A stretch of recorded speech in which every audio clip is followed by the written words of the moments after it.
In Taiwan, the election season is approaching again.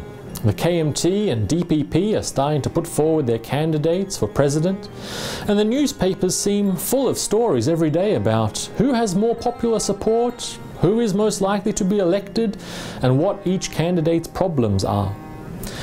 That leads us to an important question. What makes a good ruler? When we have so many people to choose from, how do we tell who is best?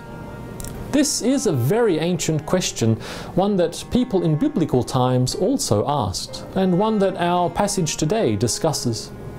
It gives us a few helpful descriptions.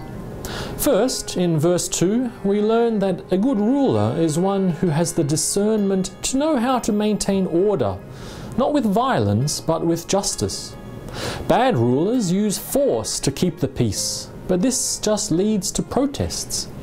A good ruler's fair decisions are the best basis for a country's unity.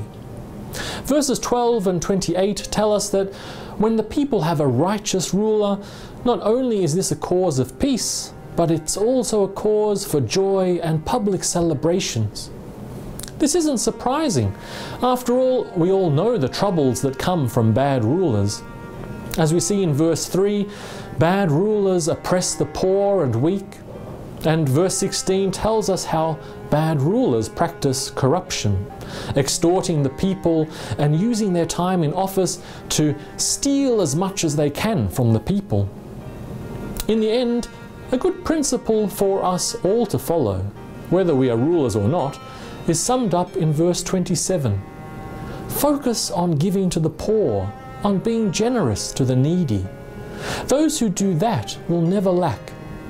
But as for those who close their eyes to the poor and weak, they will have bank accounts piled high with curses. Whether we're politicians or ordinary citizens, this saying is always true. Hospitality and generosity, justice and compassion are always the best principles to live by.